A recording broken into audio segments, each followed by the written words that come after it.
Tapi mungkin harus fans harus lihat perjuangan SM menggunakan tulisan Bandung di dada mereka dan mereka main mati-matian gitu lawan tim lain. Itu baru tuh. Kenapa? Karena kita ujung-ujungnya kita cinta olahraga ini. Iya benar. Lo mau nanya siapapun paling anti pun deh. Gua gak mau nonton lagi nih. Gue pamit dulu deh. Gue sorry ya. Gue geser sekarang. Gue mau jadi fansnya PJ. Gue banyak kok baca kayak gitu juga. Banyak ya. Tapi kalau lu tinggal di Bandung, lu gak ada tim lain.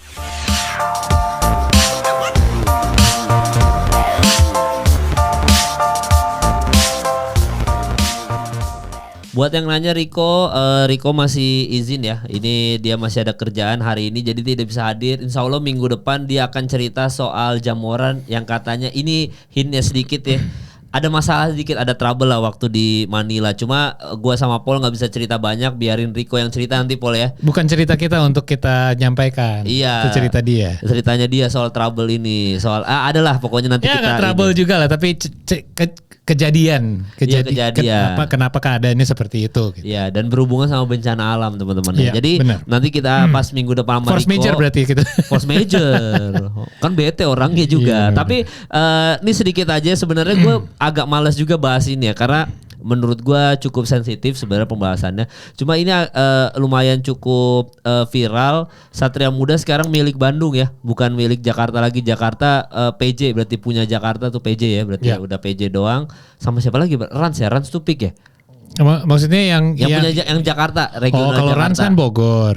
Oh Rans tuh Bogor bukan pick ya. At this point. Tapi itu pun ada sesuatu yang menarik tuh. Gue lihat dari salah satu media basket bahwa ada sebuah tim basket yang upload fotonya kandang mereka ya tulisannya Bogor padahal itu bukan tim dari Bogor. Jadi I don't know apa artinya nanti karena ada tim yang ya tebakan beberapa orang adalah mungkin ada tim yang akan pindah markas mungkin atau pindah tempat. Ada juga ya adalah berita-berita yang belum ada konfirmasi jadi gue belum perlu dibahas dulu lah. Tapi yang Jakarta sih banyak timnya. PJ sih ya jelas ya lebih ke Jakarta Selatan lah ya. Hang Tua. Tapi Tangerang Hawks kan sebenarnya Tangerang sebagian dari ya kalau fansnya Tangerang misalnya main di kandang PJ ya banyak fans Tangerang Hawks juga bisa nonton kan karena nggak gitu jauh juga. Dewa United walaupun Banten ya Jakarta juga nggak sih sebenarnya. Ya kan Jabodetabek masih. Greater Jakarta area kalau kita ngomong kan sebenarnya bagian besar dari Kota Jakarta, maksudnya beda lah sama Bali United atau Bima Perkasa Jogja. Gitu. Tapi Banten mau bukan, ya udah di luar Jabodetabek. Iya, tapi tetap gue sih hitungannya kayak gue nonton Dewa, kayak gue nonton ke Dewa United Arena gitu. Gue nggak merasa kayak ke Bogor atau ke Bandung sih, ya, masih tetap ya sejam lah max naik tol. Iya benar-benar. Jadi masih banyak Hang Tua tuh masih ada, Paul. Hang Tua oke lagi. Jakarta kan itu? Hang Tua itu? Iya, Hang Tua Jakarta dan menurut gue salah satu sleeper tim sih. Iya benar salah satu ya.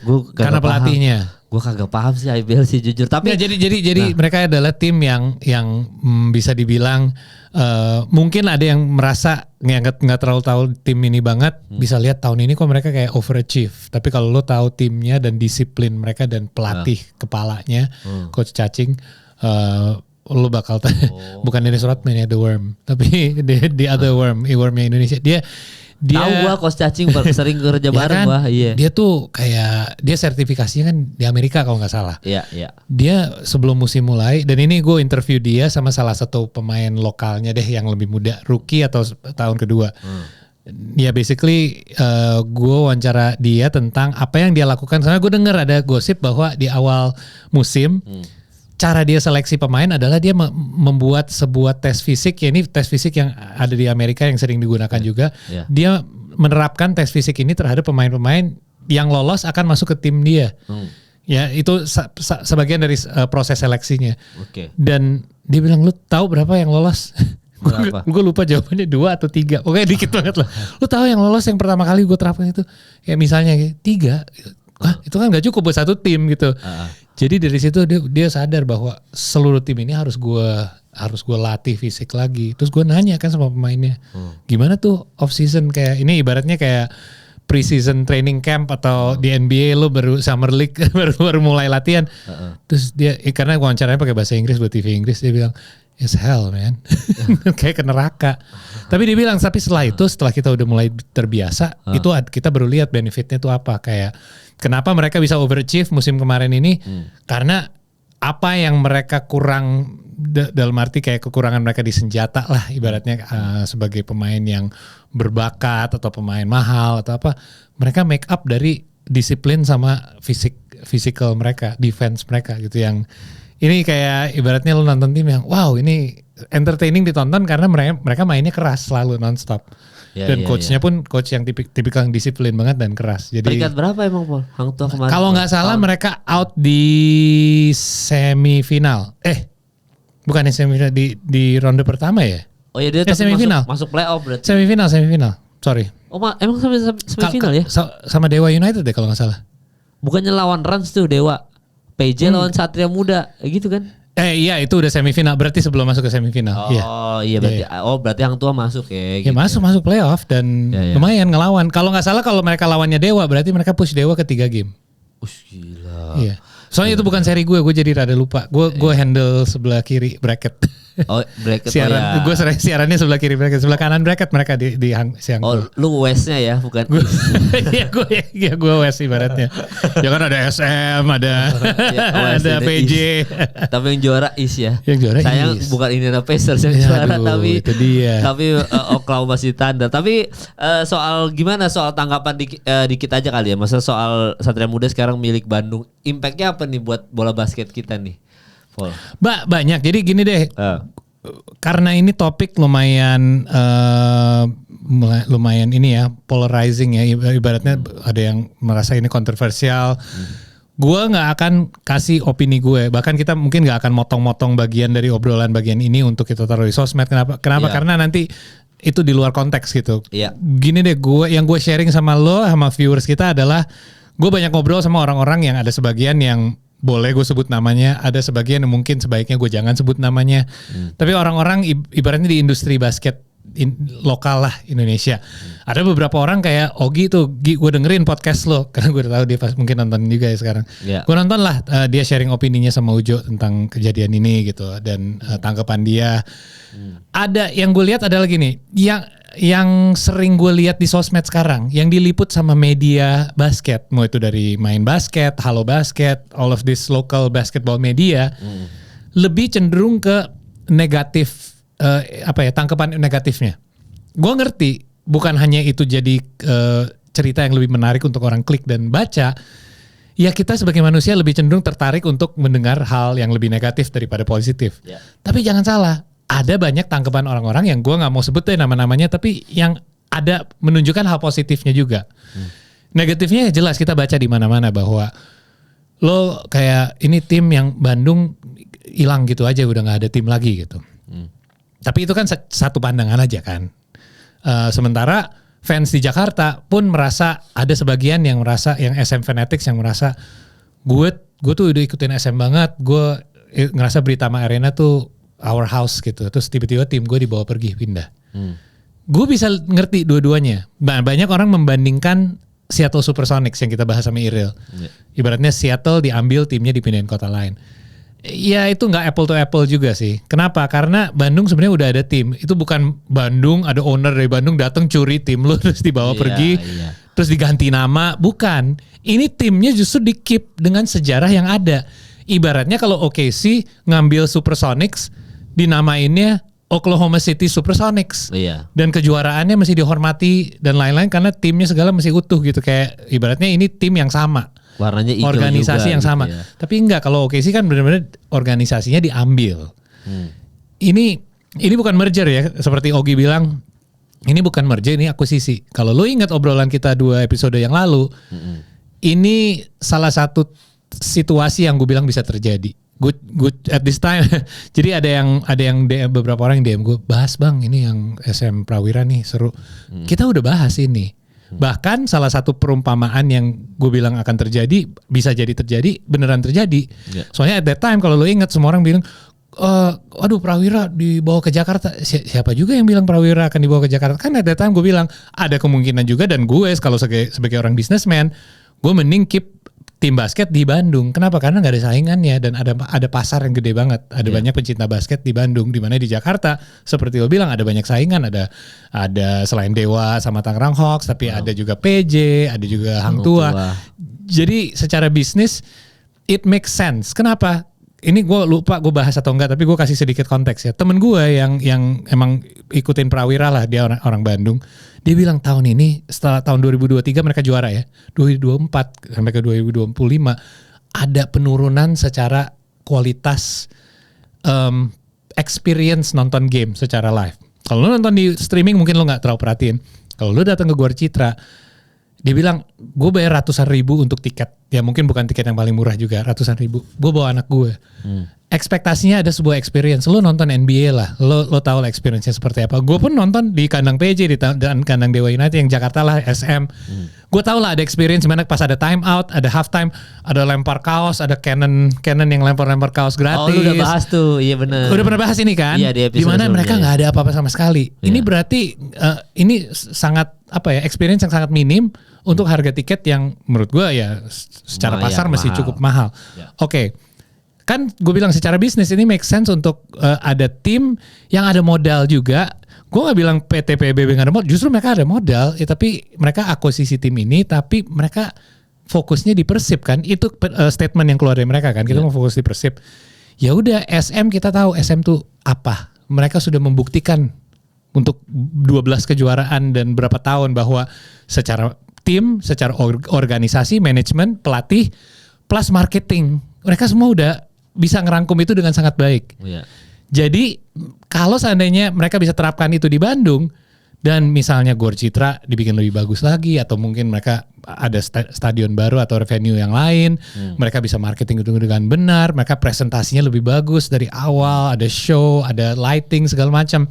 Mungkin orang jadi lebih mau untuk jadi fans. Tapi masalahnya kan ini, banyak yang kita lihat di media adalah pamit dulu. Baru aja tuh tadi sebelum kita mulai gue lihat ada yang ngirim bunga dari Prawira Family. Berduka cita terhadap tim kita yang udah tidak ada lagi. Bahkan ada, ini gue gak akan sebut nama-namanya, tapi ada orang-orang yang mungkin public figure juga yang kecewa. Public figure Bandung ya, kecewa. Gue tuh Prawira banget. Gue kecewa ini terjadi. Ini gue cuman kutip apa yang mereka ngomong ke gue ya. Ini bukan kata-kata dari gue. Tapi mereka merasa timnya tidak menghormati kita sebagai fans, tidak ada statement sama sekali, tidak ada minta maaf. Tapi argumen gue adalah emang harus. Bukan, maksud gue gini. Ya udah kalau mereka keluarin statement misalnya, oke, kita pamit, kita nggak akan ada lagi tim ini. Maaf ya. Apakah ini akan merubah situasinya? Nggak juga kan, tetap sama kan. Intinya, realitanya adalah Prawira tidak ada lagi. Pilihannya mereka kan tim dipindahin ke Bandung sebenarnya ada beberapa pilihan. Apakah mereka keep Prawira atau Satria Muda? Gue bukan bilang satu tim lebih bagus atau satu organisasi lebih baik dari yang lain, tapi yang namanya satu perusahaan akuisisi yang lain bukan hanya soal olahraga ya. Perusahaan aja corporate deh kita ngomong. Nike akuisisi Converse. Ya oke, mereka tetap bisa menjalankan Converse. Tapi ya ibaratnya entity yang lebih besar yang mana? Lo bandingin 12 kejuaraan, lebih make sense 12 kejuaraan dihapus atau sejarahnya Prawira enaknya itu nggak enak lah ya ngomong sejarah dihapus. Tapi realitanya salah satu harus dihapus. Lo kan nggak bisa, lo nggak akan keep 2 tim di situ. Digabung ya nggak fair juga. Lo bilang ya kita kejuaraannya ada misalnya gini deh, Minneapolis Lakers waktu jadi LA Lakers. You know what I mean? Nggak boleh itu sebenarnya karena kita sebagai olahraga ya kita tahulah kejuaraannya di kota itu ya adalah kejuaraan di kota itu. Jadi ini apalagi timnya beda. Jadi dengan berat hati mungkin mereka harus putuskan bahwa ya udah kita keep tim ini. Bahkan satu tim pun harus dipretelin ibaratnya, dibongkar, dirombak kayak perusahaan yang akuisisi perusahaan lain. Yes benar Prawira yang ibaratnya di atas kertas PT PBB yang akuisisi SM. Tapi kenapa SM yang so far berita yang gue lihat, nggak tahu ya ini seberapa yang udah dikonfirm bahwa hanya beberapa pemain yang akan di-keep dari Prawira. Well, pelatihnya aja Coach Dave udah diambil sama PJ. Coach Dave dia adalah coach timnas kita juga Indonesia sekarang. Ini Singleton. Iya. Terus ya ibaratnya gimana maksudnya lo keepnya SM-nya kan? Ya udah SM sekarang jadi SM Pertamina Bandung. Iya.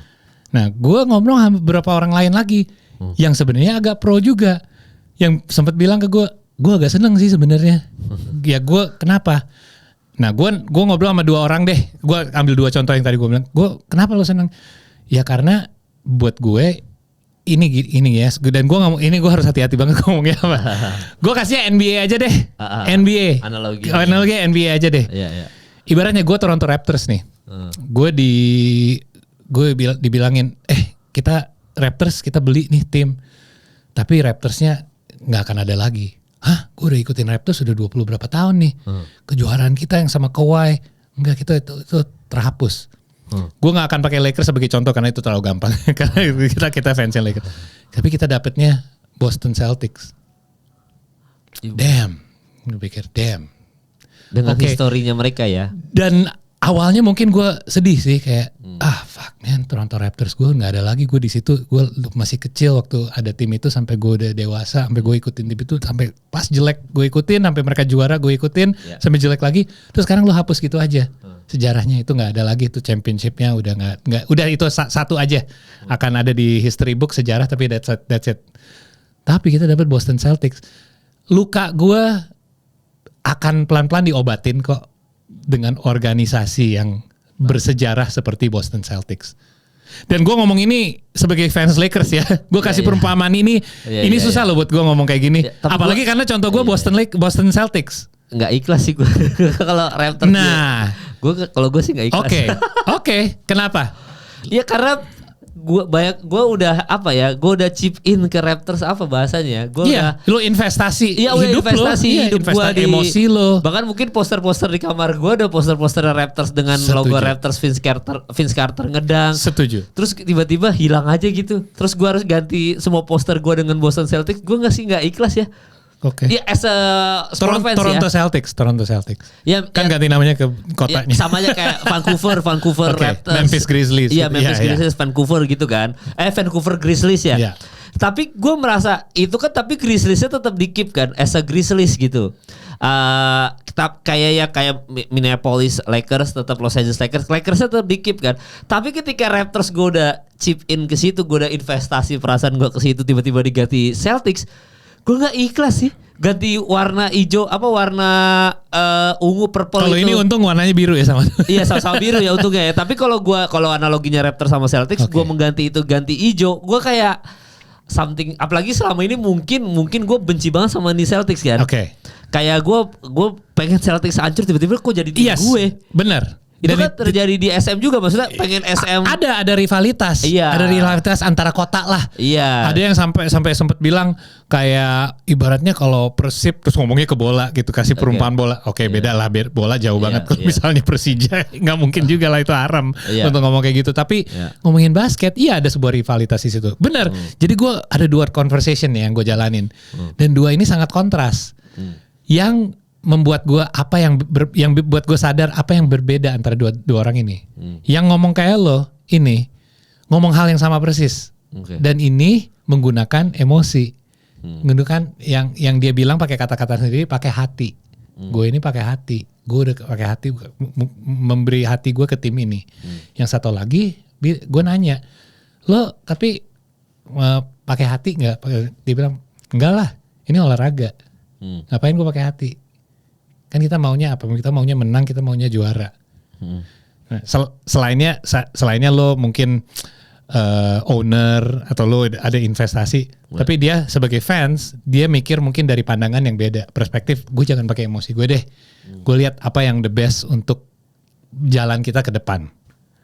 Soalnya ini dua-duanya ngalamin nonton di Bandung. Ini dua-duanya orang yang ngikutin tim di Bandung.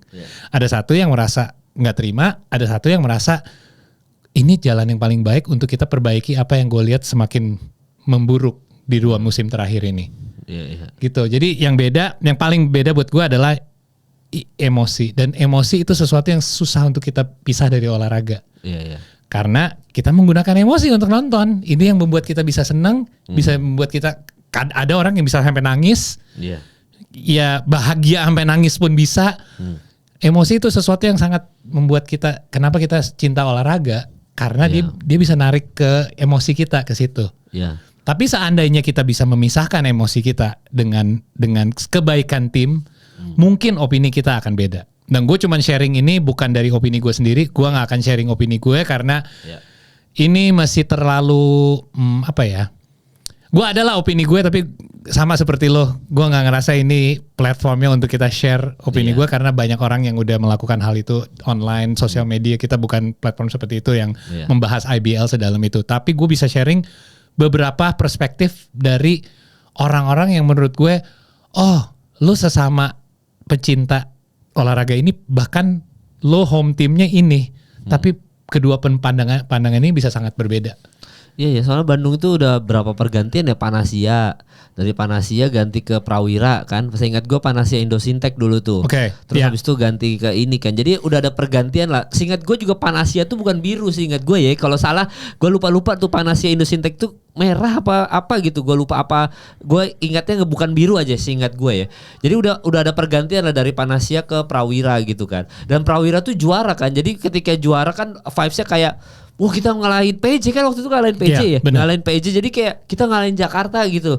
Padahal tim-tim Jakarta kita udah kuat misalkan bla bla segala macam. Tiba-tiba Satria Muda dari Jakarta yang mungkin perseteruan antara Bandung dan Jakarta ini panas banget kan.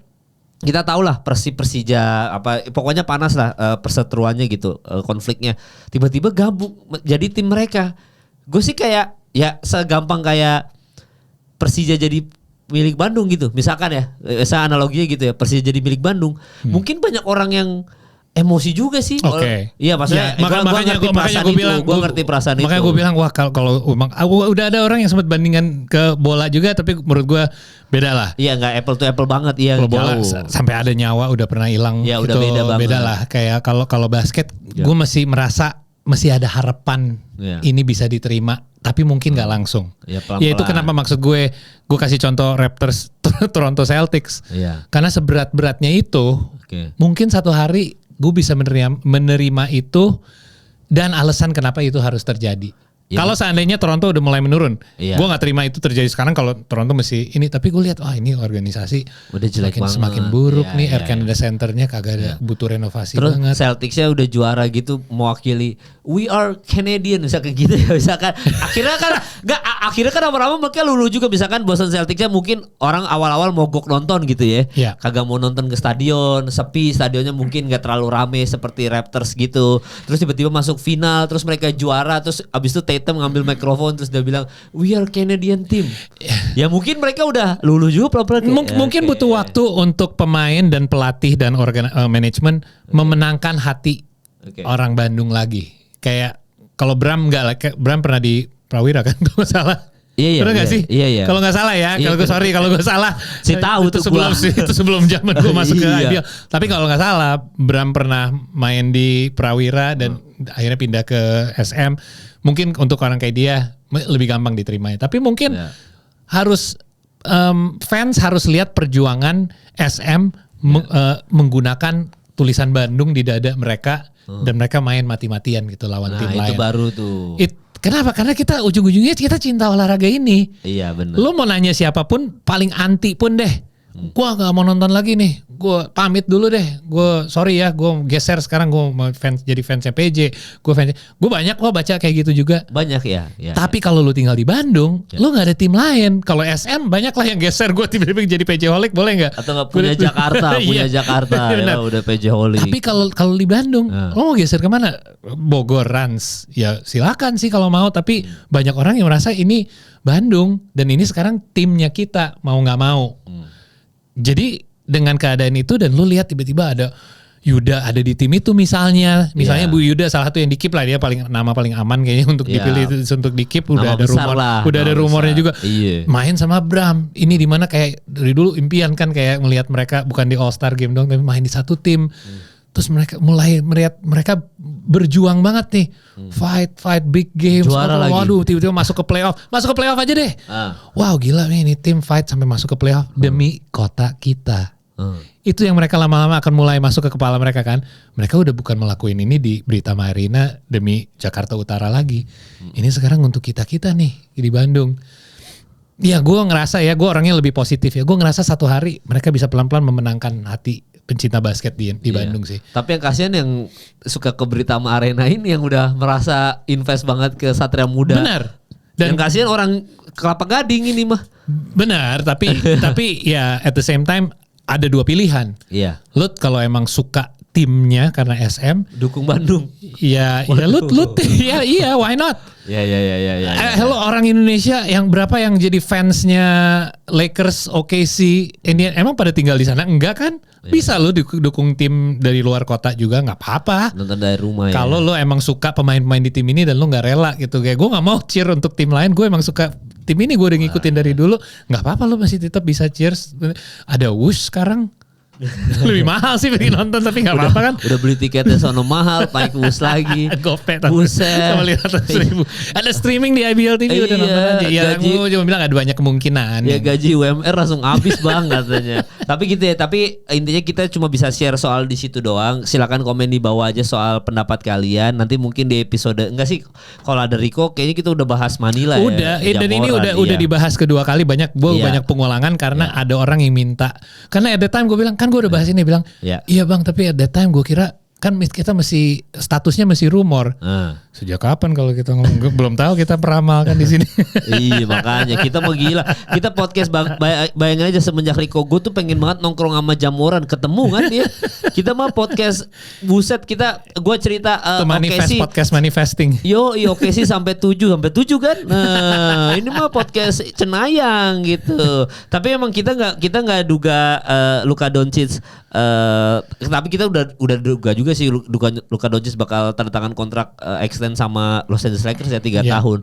Tapi memang secara nominal jauh banget ya dari dia Dallas Maverick max kontrak berapa 300 ya? Ini 165 juta untuk 3 tahun. Iya, kalau dia kan tadi 5 tahun 300 sekian kan. Penurunan banget ya. Penurunan tapi itu nilai kontrak ya. Iya benar. Gue tahu di Texas itu juga ada benefit di mana pajaknya salah satu paling rendah, state paling rendah. Dallas. Tapi gue yakin dia di LA kesempatan untuk duit off airnya jauh lebih banyak lah. Iya pastilah. Iyalah gila itu endorsement dan lain-lain itu maksudnya akan pelan ada sih keseimbangan di situ lah. Iya. Dibanding Dallas. Iya makanya juga ini kan Luka Doncic nih ibaratnya dengan owner yang baru ini tahu lah bisnisnya gimana, bisnis plannya. Jadi dia dengan segitu Luka Doncic juga ngelihat potensi, kayaknya gue win-win solution lah. Tapi lu denger nggak? Ada satu klip dari Jeff Teague emang lucu ya podcastnya. Iya. Gue sebut dulu ya, ini bukan dari gue. Kadang-kadang orang bilang lu ngambil kutipan dari orang lain. Enggak, gue bener-bener denger dari Jeff Teague podcast dia, tapi cuplikan doang. Dia bilang lu tahu nggak sih kenapa pemain Eropa itu kayak attitude-nya kayak gitu di off season? Karena mereka nggak peduli tentang kejuaraan di NBA. Beda sama LeBron.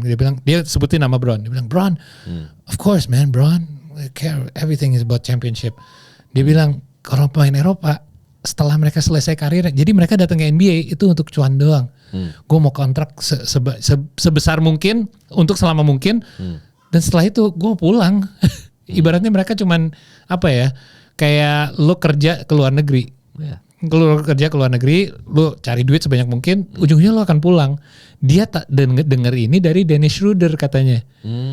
Ironis sih secara Dennis Schroeder fumble the bag juga kan, tapi dia bilang ya ujung-ujungnya gue nggak akan berakhir karir gue di sini kok. Kenapa? Karena NBA top level lah. Lu ada penurunan aja yang cukup drastis, ya lu masih bisa main di Eropa atau di liga-liga lain.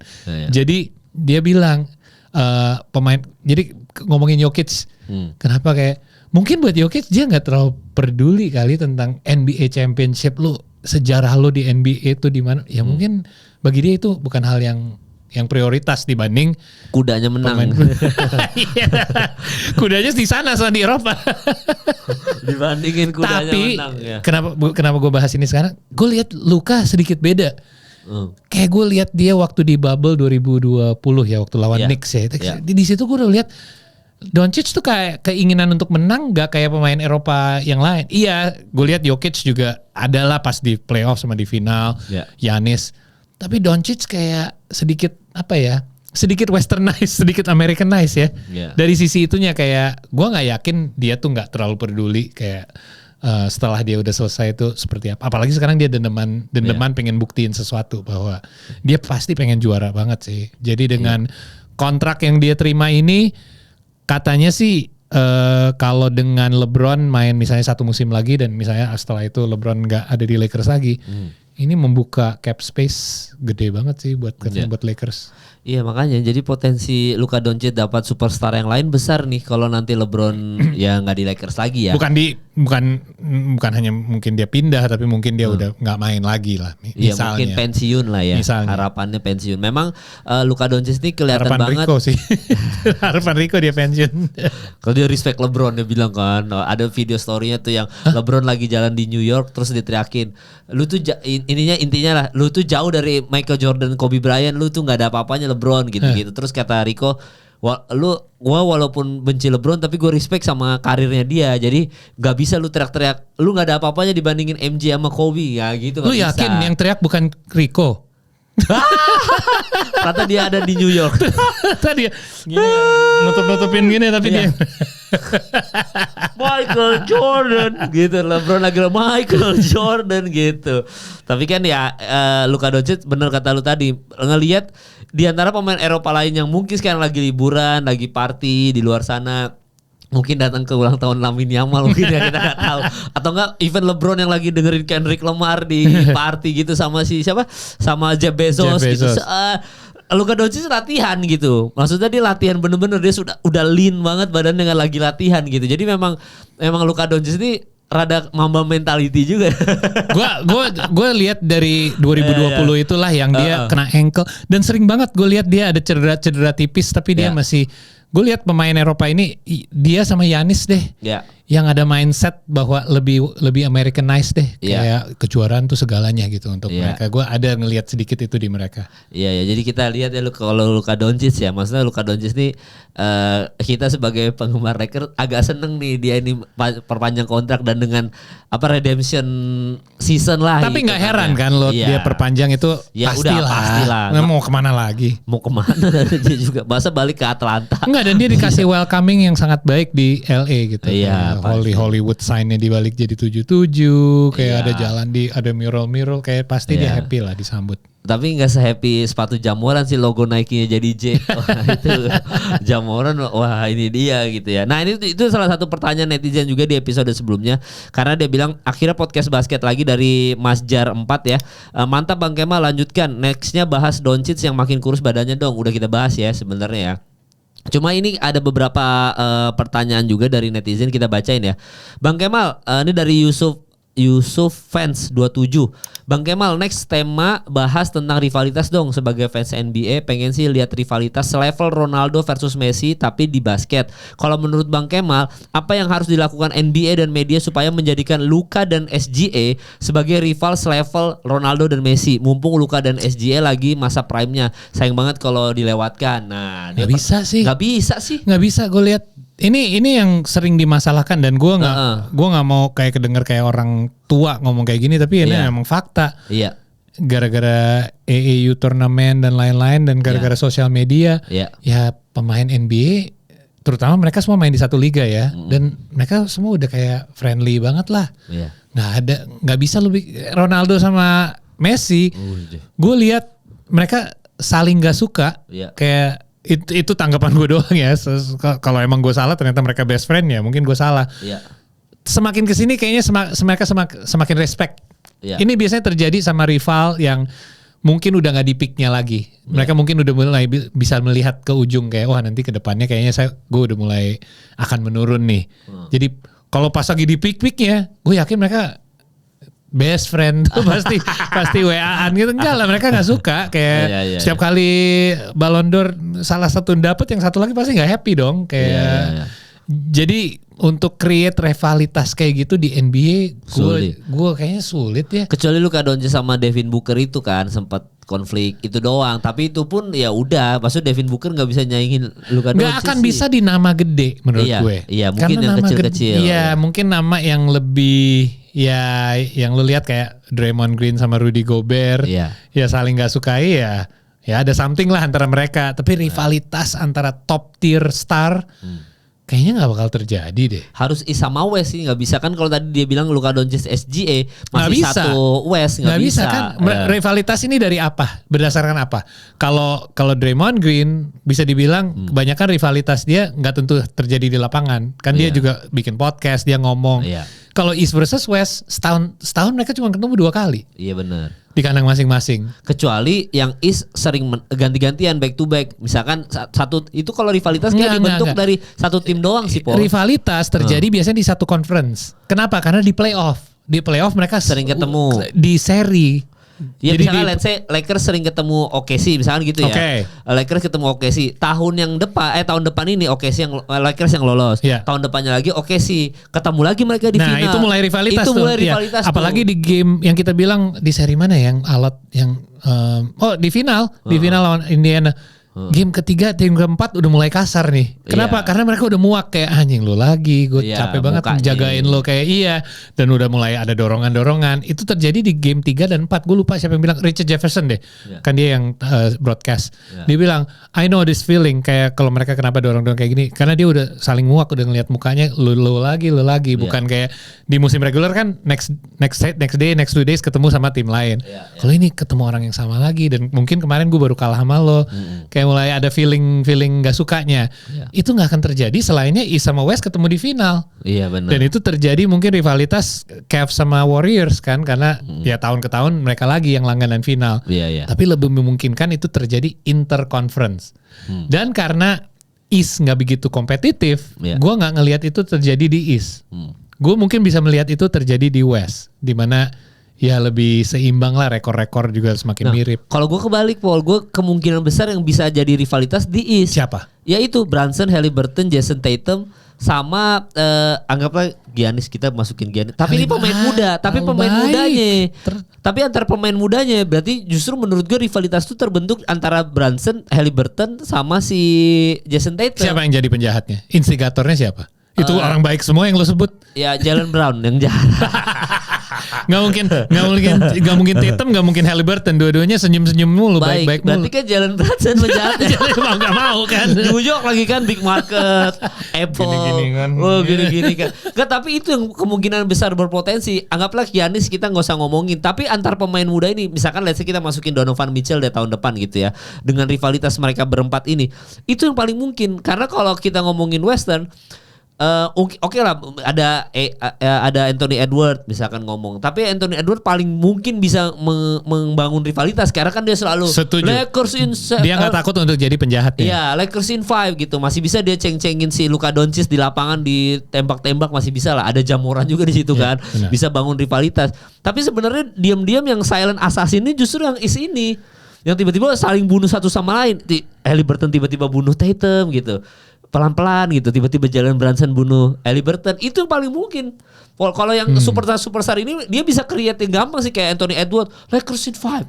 Lakers keliling-keliling di downtown Los Angeles masih bisa gitu. Tapi yang diam-diam silent assassin justru mereka ini menurut gue ya. Enggak, rivalitas itu membutuhkan konsistensi. Trash talk gitu. Enggak, itu butuhkan konsistensi untuk kedua tim atau 3 tim, beberapa tim atau beberapa pemain yang selalu ketemu di level yang sama. Dimana di East, Cavs saja baru tiba-tiba jadi best record. Next year katanya Orlando Magic bakal jadi salah satu tim sleeper. Tahun ini ada Detroit Pistons tiba-tiba. Gimana lo ada rivalitas kalau pergantiannya segitu cepat? Miami Heat tiba-tiba di bawah. Kayak Toronto Raptors dari juara jomplang. Kayak gak ada sesuatu. Indiana aja baru sekarang. Kayak terlalu cepat gitu pergantiannya.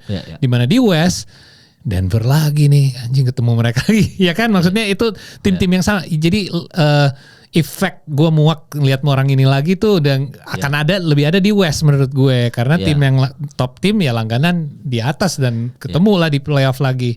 Karena itu rivalitas nggak terlalu ngaruh di musim reguler. Ada lah 1-2 game ada pemain yang saling nggak suka. Tapi seberapa sering sih mereka ketemu? Selainnya mereka di satu conference bisa ketemu 4 kali kan. Ada lah. Ada misalnya Houston Rockets dengan instigator kayak sebelum dia pindah Dillon Brooks gitu. Ya kan dia yang jadi instigatornya gitu. Instigatornya nggak usah jadi pemain paling jago. Ada lah seseorang Draymond Green di Warriors gitu yang bikin ini tim jadi gerasa kerusuk nih, jadi rusuh nih ketemu mereka. Tapi benar-benar yang kita ngomongin rivalitas berarti harus antara dua tim. Iya. Gitu. Siapa dulu Patrick Beverly kayak gitu. Ya, itu instigatornya. Iya. Itu ibaratnya kalau ada api yang nyala ini apa nih? Kayak korek apinya. Iya. Untuk yang bikin membara. Dan yang paling bener paling mungkin rivalitas ya Luka Doncic sama ini sih buat yang nanya Anthony Edwards. Udah itu paling mungkin terjadi rivalitas ya, satu American Pride, yang satu European Pride gitu. Itu yang paling mungkin cuma itu doang. Bisa. Iya. Bisa. Gue belum lihat itu terjadi tapi bisa kalau si Anthony Edwards-nya misalnya tahun depan nih mancing nih, misalnya ada statement dari dia kayak lihat si Lakers in 5-nya muncul lagi. Iya. Ya bisa jadi nih ini jadi ajang buat balas dendamnya Luka. Bisa jadi. Makanya itu buat yang nanya-nanya tadi, kalau nanti next episode ada pertanyaan lagi, boleh banget ya nanti kita bacain ya Paul ya. Paling ya itu aja sih soal pertanyaan tadi soal rivalitas tadi. Wembanyama sama Chet Holmgren bisa kan Spurs lawan OKC? Itu bisa banget. Itu rivalitas seru tuh. Iya, jangkung ketemu jangkung, siapa yang patah duluan aja itu kakinya, orang kurus-kurus begitu. Ya tapi gitu ya. Dan kalau ngomongin soal sedikit soal rivalitas, apalagi rivalitas itu paling mungkin buat sekarang dibangun oleh tim-tim pemain-pemain muda ya, pemain muda. Sebenarnya udah ada list tuh dari David Dennis Jr. list soal kalau dia mau building a franchise with a player under 25. Itu yang paling mungkin jadi rivalitas. Nama-nama itu keluar Victor Wembanyama, Anthony Edwards, Paolo Banchero, Cat Cunningham sama Cooper Flag. Nah, potensi nama-nama ini potensi besar yang bisa membangun rivalitas di NBA ke depannya gitu. Soalnya kalau udah hitungannya udah masuk ke Luka Doncic, udah masuk ke ibaratnya mungkin tadi dibilang SGA, mereka itu udah MVP kaliber kan, Paul. Mungkin MVP kaliber lebih gampang lah soal rivalitas ya. Mungkin kayak kita ngomongin Michael Jordan MVP kaliber atau enggak era Magic Johnson, Larry Bird gitu ya. Memang paling bisa. Cuma kalau prediksi gua justru MVP kaliber ini udah nggak di rivalitas. Jadi mungkin rivalitasnya tuh antar gua defense tim gua, lu defense tim lu. Ada gitu. narasi itu. Ingat gak waktu Jokic sama Embiid mau dibuat narasi? Ya, MVP rivalitas. Tapi fail kan. Tapi nggak nah, terjadi justru juga. yang nama-nama ini, justru yang mereka yang belum masuk MVP kaliber tapi berusaha masuk ke MVP kaliber, ini yang potensi senggol-senggolannya besar. Kayak Anthony Edwards mungkin di antara pemain under 25 ini, gua udah MVP nominasi nih, nominasi MVP nih. Yeah. Lu semua yang under 25 belum semua. Disitulah trash talk-nya keluar. Wembanyama mau buktiin diri, Cooper Flag mungkin di situ masuk, Cat Cunningham mungkin, Paolo Banchero juga kan ada emosi sebagai gimana ya, gua harus tetap bertahan di timnas Amerika apa segala macam, mungkin ada di situ. Itu yang prediksi gua, rivalitas itu terbentuk ke mereka. Ya pasti kan ini balik lagi ke poin kayak Ronaldo sama Messi. Iya. Ini deh LeBron sama Steph kurang rivalitas apa tuh? Iya. 2015 onwards untuk 3-4 tahun. Iya. Tapi sekarang saling muji-muji mulu. Kenapa? Karena udah berumur dua-duanya, kayak mereka udah melihat ujung karirnya ada nih di beberapa langkah ke depan. Ya mereka ingin menutup karirnya dengan baik dan mereka baru sadar, wah gila ya, yang kompetisi antara gua sama dia tuh dulu di level tertinggi nih, kayak wah ini era yang gue harus appreciate gitu. Tapi udah kelihatan kalau mereka udah saling segitu friendly, berarti rivalitas udah nggak di rivalitas level lagi. Boleh mereka ketemu di playoffs, tapi gue nggak lihat mereka sebagai rivals. Kenapa gue udah lihat di tim USA mereka udah saling peluk-pelukan, udah nggak ada rivalitas itu buat gue ya. Ya bahkan kita nggak pernah lihat rivalitas antara LeBron dan Nikola Jokic, nggak pernah kan? Giannis Antetokounmpo lawan LeBron biasa aja gitu, kayak nggak rival banget. Enggak, pemain yang udah pokoknya udah lewat peaknya. Gue nggak lihat itu bisa di level rivalitas lagi. Rivalitas tuh mereka ingin membuktikan sesuatu dengan, tapi ada si ini nih di depan gue yang jadi halangan buat gue. Ya ini nama-nama yang gue sebut tadi potensi. Nah berarti sebelum udahan nih Paul, menurut lu rivalitas yang paling menarik skemanya siapa? Antara siapa dengan siapa? Menurut lo tadi lu sebut Wembanyama sama seharusnya Seth Holmgren itu oke. Beberapa tahun yang lalu gue akan sebut Ja Morant, Zion Williamson, kita pernah bahas itu. Harusnya ini rivalitas nih yang gue expect pas mereka masuk ke liga ini. Ini akan terjadi. Ngedang-ngedang berdua. Dua-duanya, tapi ya so far dua-duanya belum memenuhi ekspektasi gue. At the same time ada seseorang yang gue udah selalu sebut kan musim lalu dengan Anthony Edwards yang gue sangat suka. Tapi gue belum melihat ya tadi lo make a good point juga tentang Doncic. Doncic bisa mengisi itu, tapi gue belum lihat itu terjadi. Gue lebih lihat Doncic sedang mencari rival.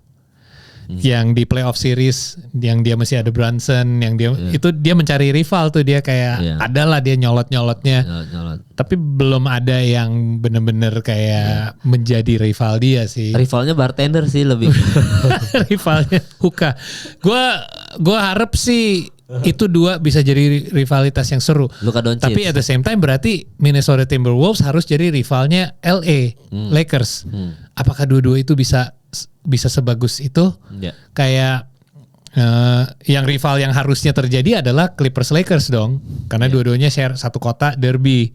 Tapi gue nggak lihat itu di timeline yang sama juga sekarang. Sekarang malah Clippers di posisi yang bagus.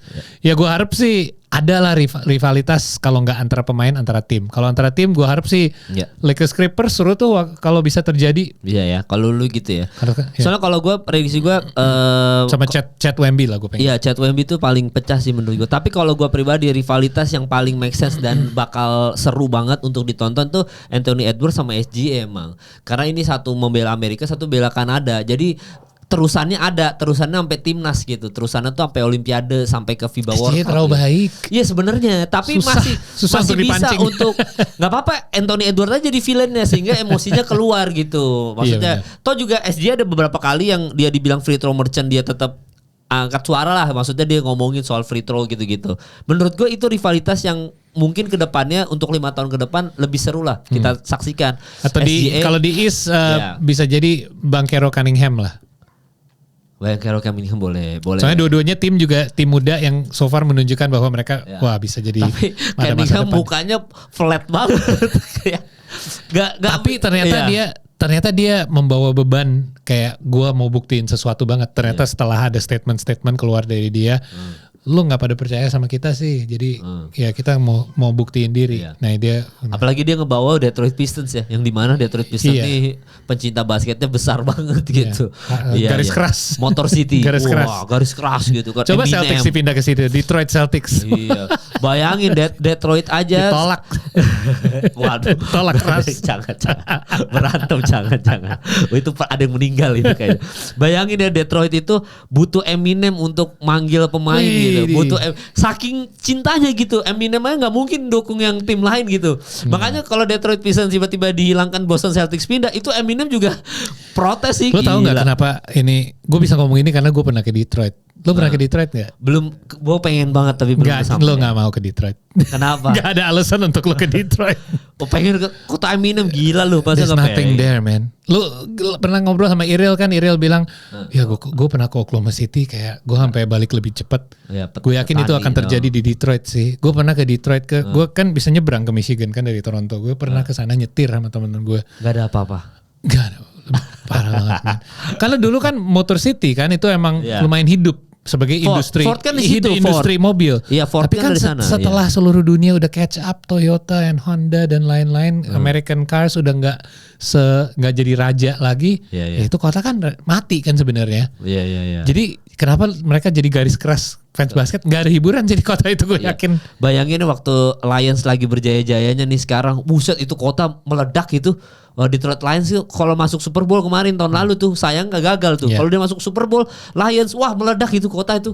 Dan kemungkinan bisa nih musim ini Super Bowl. Makanya Detroit tuh Barry Sanders kayaknya zaman dulu Detroit Lions. Iya, Detroit Lions. Tapi ya nggak ada apa-apa selainnya. Ya, selain itu. NFL sama baseball. At least Orlando ada Disney World. Orlando mah. Ya gila lo ada pantai. Coba lo ke Detroit dingin, nggak ada apa-apa, gedung kosong gitu kayak kota mati. Coba gue ada yang komen bacot gue karena belain Detroit, nggak ada sih gue yakin. Atau Milwaukee, lu pernah ke Milwaukee nggak? Sama temen kan, gue ada yang mati kan. Temen gue ada yang di sana, tapi dia sekolah di sana dan dia bilang walaupun nggak banyak hiburan masih sebuah kota yang nice lah. Kalau Detroit jujur gue nggak ada nice-nya sih gue. Lah, lu lebih kalau disuruh milih lebih mending tinggal di Detroit atau Sacramento lo? Sacramento kan juga kosong. Tapi itu masih di West Coast. Tapi masih deket ke LA ya. Cuacanya masih oke, lu bisa keluar, lu bisa nyetir ke kota-kota lain. Ya. Iya. Masih bisa ke LA Detroit, lu mau kemana? Atlantic City. Lu mau ya bisa lah, lu nyetir agak jauh sih. Ya jadi silakan kalau ada pembela Detroit komen aja di bawah. Gak ada yang belain di Detroit. Ya, pokoknya. Tapi untung mereka punya tim-tim yang jago. Itu dia punya Detroit Lions, punya Pistons, punya bersejarah lah di olahraga. Iya. Kalau enggak ada apa-apa sama sekali itu kota. Iya, ada Eminem. Ya, itu yang bisa dibanggakan. Eminem tinggal di mana? Los Coba lu Angeles. Google. Los Angeles. Penthouse-nya di Los Angeles ya. Coba LeBron bangga-banggain Cleveland. Tinggalnya di LA. Sesok Cleveland. Iya, itu. Savannah nggak mau pindah lagi ke Cleveland, gue yakin. Ya nggak mau lah, gila udah nyaman di sini, anaknya udah Gue harus pindah party. sekolah lagi, nggak mau lah. Iya lo gila.